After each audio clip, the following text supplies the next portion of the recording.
Good morning, Edge Kids! I'm so excited to see you again this morning. I wanted to start off today with a little game for you, and to play my game, I have a helper. You may know who she is, but I'll show you when we're done with the game because she's got a blindfold on. Are you ready?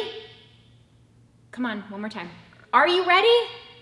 Okay, here she comes. So welcome our helper today. We have a game. Now she does not know what's happening right now.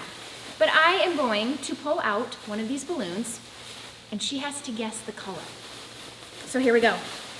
Avery, what color do you think this balloon is? Should we give her a hint? This balloon is the color of its name, or its name is its color. This might be harder than we think. Let's see. Take a guess. Blue. No, guys, is she right? It's orange. Oh. Come on, this is easy, right? Here's another one. Guess this color. Okay, let's see. This color is associated, or people think of this color when they think of hearts. Okay, hearts. Pink? Oh, so close. Oh. Red. Oh. Okay, here's another one. What color do you think this one is? Don't tell her. Let's see. This color people think of with bubblegum. Okay. Let's see. I'm gonna have to go with pink. Yay, she got one right! Woo! Go Avery. Okay, two more. What Okay. color do you think this is? Usually trees are this color. Ooh. Brown? Green! Oh. Okay, last color. What color do you think this balloon is? Should we give her one last hint? Yes, please. This is the color of the sun. Yellow. Yay! She got that one. All right, Avery, take off your blindfold. Everybody say hi and bye to Avery. Bye. We miss her. Today in our Bible story, we are going to hear about someone who lost his sight, went blind in an instant. But before we do that, we're going to get up and dance. So are you ready? Let's go. Bye guys, see you next week.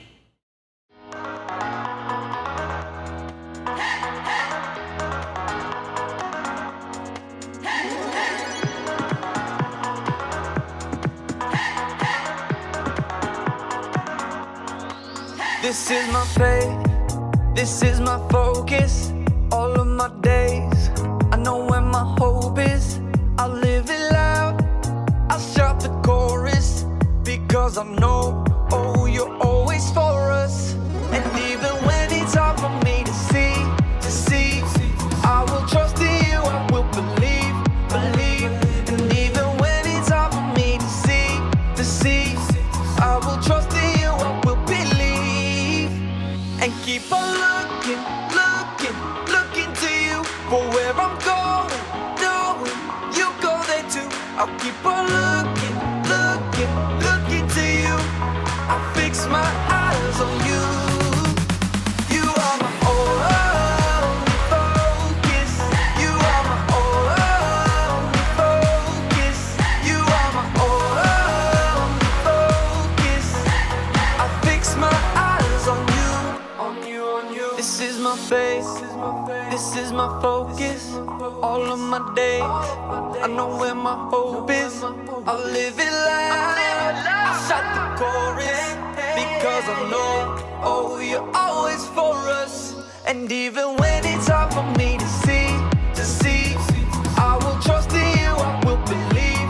And even when it's hard for me to see, I will trust in you, I will believe. And keep on looking to you for where I'm going.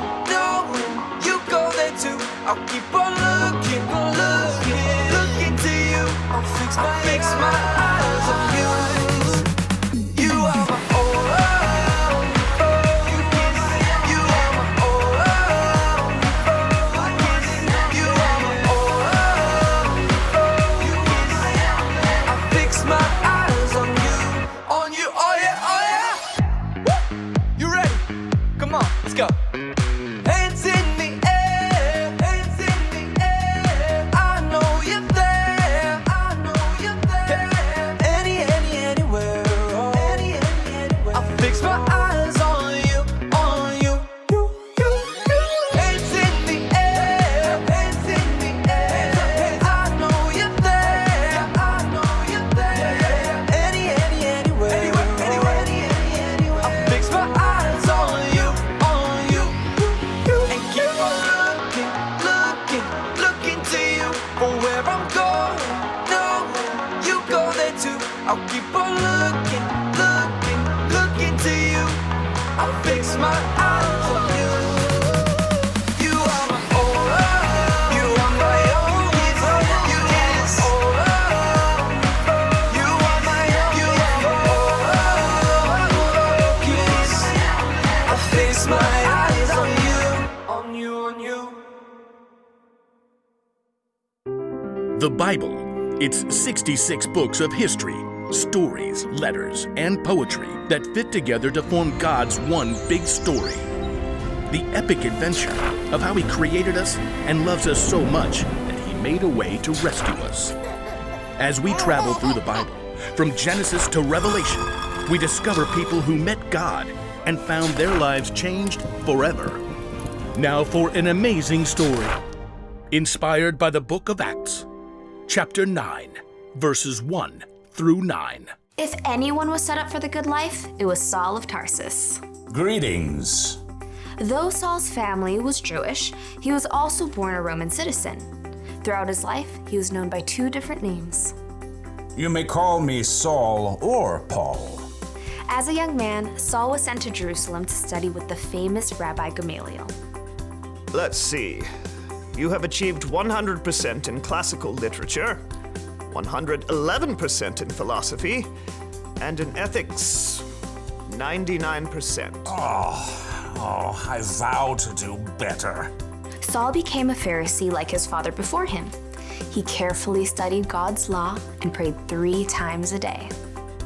Dear God, help me follow your laws 100% perfectly. Like the other religious leaders in Jerusalem, though, Saul was caught off guard by the events that surrounded the life and death of Jesus. Good riddance. Now that fool can't try to overturn God's laws anymore. Haven't you heard? Jesus' follower says he's returned to life. They've seen Jesus? They've seen Jesus.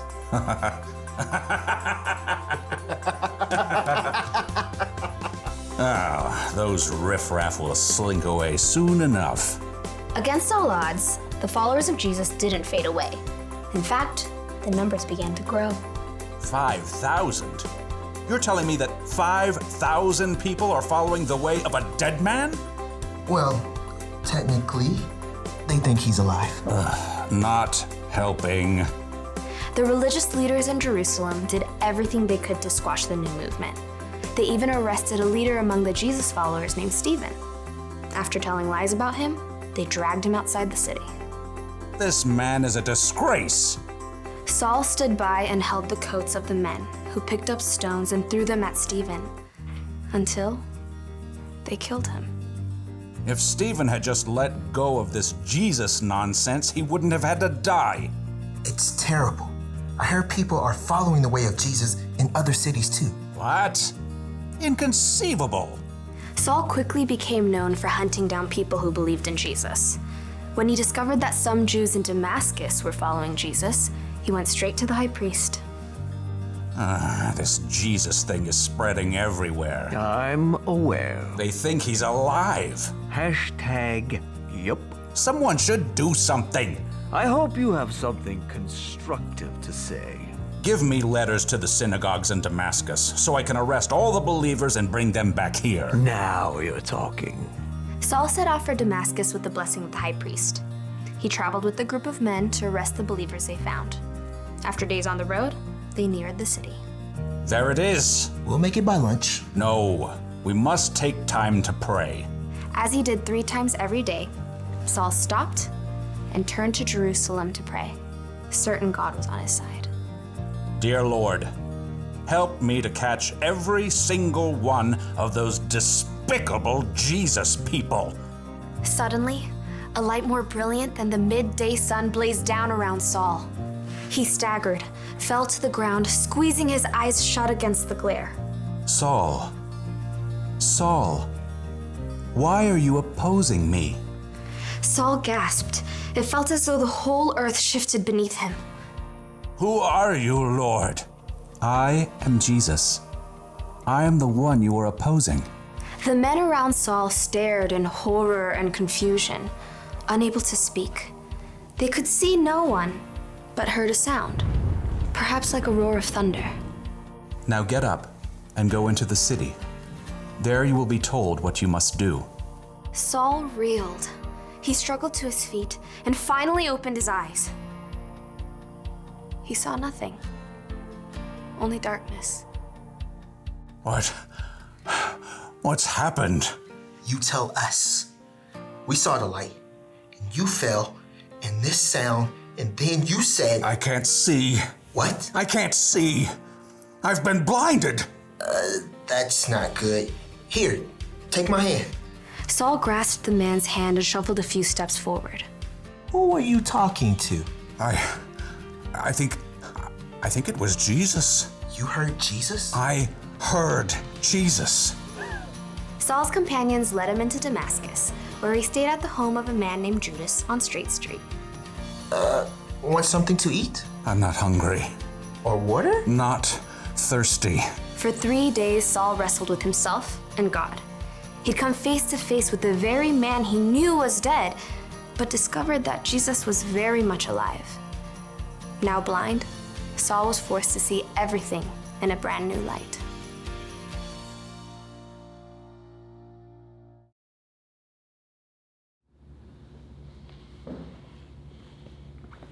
What's up? Yeah, you see these specs, my fresh glasses?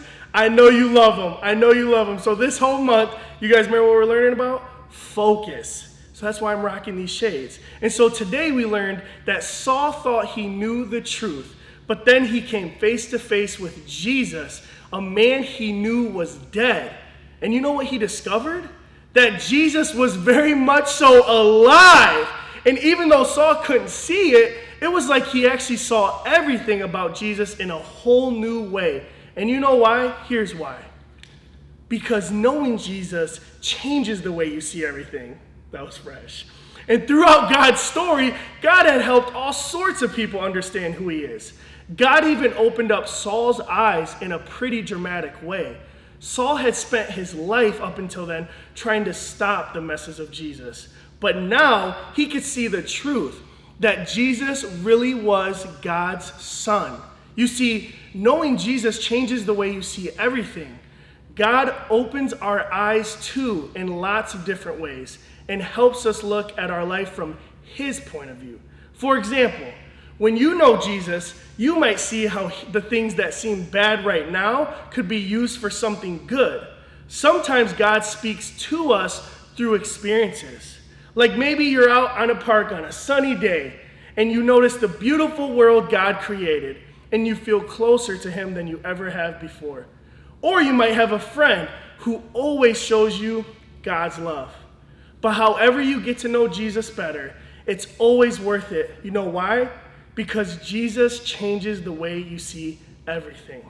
Now, let's head into this week and see what that might look like in your life. See you next week.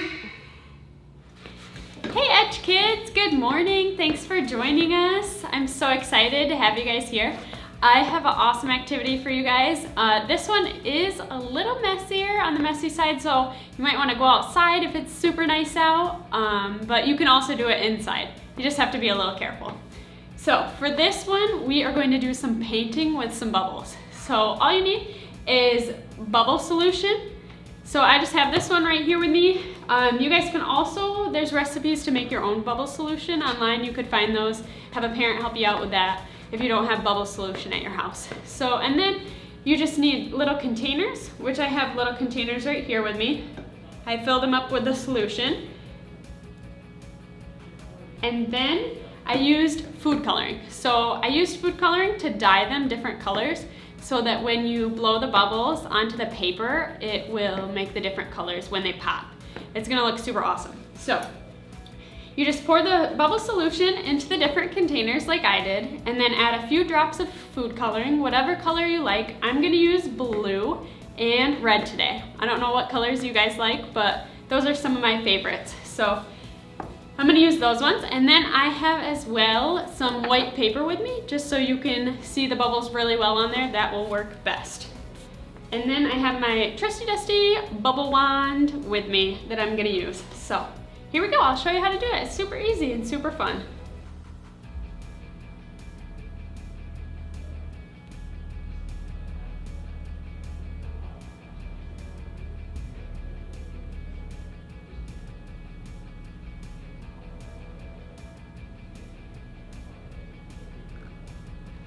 They kind of splat a little bit, so you just want to be a little careful when you're blowing them to make sure you try to get them aimed at the paper.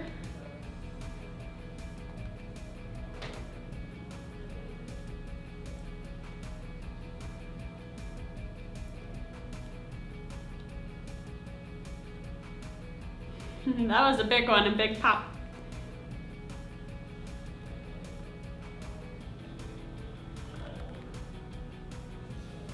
All right, now I'm gonna use some of the red so we can see what that looks like.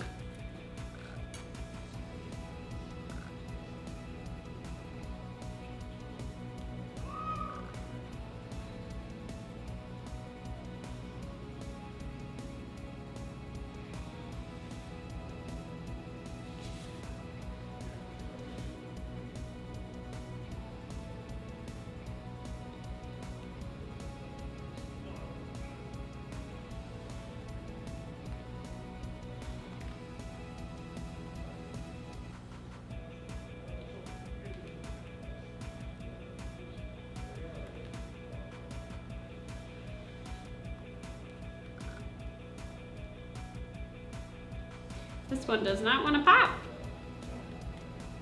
There we go. I think that looks pretty awesome. It would look even cooler if I used more colors, but I only chose 2 for today. So this is what it looks like. Pretty neat, huh? So I would love to see what you guys come up with and create. Share your pictures or videos of you doing it. I hope you really enjoyed this video, and I cannot wait until we're back in this classroom together. Have a good rest of your Sunday, guys. See you later.